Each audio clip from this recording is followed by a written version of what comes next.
Sa isang sulok ng bayang naliligid ng putik at dilim, nakatayo ang isang maliit na dampang nagsisilbing talyer ng sapatos. Doon naninirahan si Segundo, isang matandang sapatero na ang mga kamay ay kalyado na sa pagtatrabaho. Ngunit ang bulsa ay nananatiling walang laman. Sa gabing ito, tanging isang lampara ang nagbibigay ng liwanag. Hawak ni Segundo ang huling piraso ng balat. Isang pirasong kulay kape, tuyo, at sapat lamang para sa isang pares ng sapatos. Sabi niya sa kanyang asawang si Rosa, sa boses na puno ng pagod, "Rosa, ito na ang huli. Bukas, wala na tayong ititinda. Wala na tayong kakainin." Si Rosa, na laging nananalig, ay ngumiti lamang at hinawakan ang kanyang balikat. "Matulog na tayo, Segundo. Ang bukas ay may sariling himala." Pinatay ni Segundo ang ilaw. Sa dilim, ang tanging maririnig ay ang kumakalam nilang sikmura at ang malungkot na pagpatak ng ulan sa bubong na butas-butas. Sumikat ang araw. Pagpasok ni Segundo sa kanyang silid-gawaan, hindi ang piraso ng balat ang bumungad sa kanya. Sa gitna ng mesa, nakatayo ang isang pares ng sapatos na tila gawa sa panaginip. Ang bawat tahe ay pantay-pantay, ang balat ay kumikinang, at ang disenyo ay hindi pa nakikita sa buong bayan. Hindi makapaniwala si Segundo. Sino ang gumawa nito? Tanong niya sa sarili. Hindi nagtagal, isang mayamang Ginoo ang pumasok. Nang makita ang sapatos, hindi na ito nagtanong ng presyo. Inilapag niya ang 3 pirasong ginto, halagang sapat para makabili ng balat para sa 4 pang pares. At doon nagsimula ang lahat. Gabi-gabi, nag-iiwan si Segundo ng ginupit na balat. At gabi-gabi, sa paraang hindi niya maipaliwanag, ang balat ay nagiging sapatos pagdating ng umaga. Isang gabi, bago magpasko, hindi na nakatiis ang mag-asawa. Nagtago sila sa likod ng isang makapal na kortina. Hating gabi na nang marinig nila ang mabilis na yabag. Pak! Pak! Pak! 2 maliliit na nilalang ang tumalon sa bintana. Sila ay mga duwende. Wala silang damit. Nanginginig ang kanilang maliliit na katawan sa lamig ng Disyembre, ngunit ang kanilang mga kamay ay mabilis na humahawak sa karayom at sinulid. Masaya silang nagtatrabaho habang humuhuni ng isang himig na puno ng pag-asa. Napaluha si Rosa sa awa. "Segundo, sila ang nag-ahon sa atin sa hirap.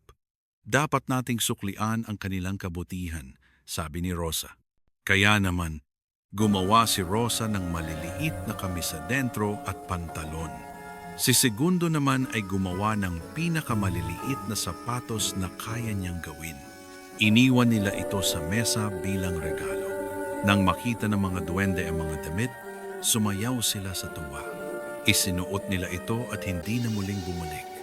Ngunit sa puntong iyon, sapat na ang yaman ni na Segundo para hindi na sila muling maghirap. Lumipas ang mga taon. Ang munting talyer ay naging isang malaking mansyon. Si Segundo ay hindi na tinatawag na Mang Segundo. Ngayon, siya na si Don Segundo. Suot ang kanyang mamahaling Amerikana at hawak ang baston na may ulong ginto. Naglalakad siya sa loob ng kanyang pabrika. Ang dating mapagkumbabang sapatero ay naging isang malupit na Panginoon.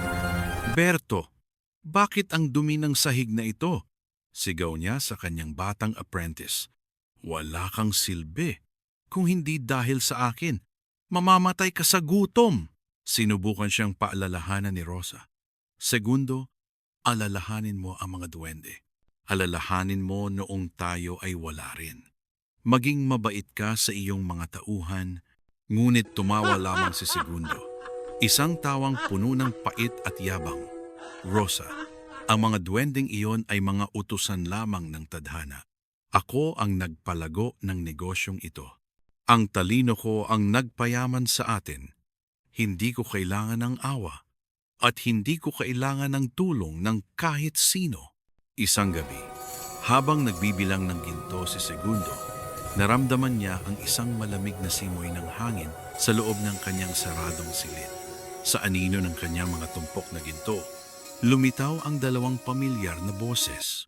Ngunit hindi na ito ang masayang huni ng mga duwende.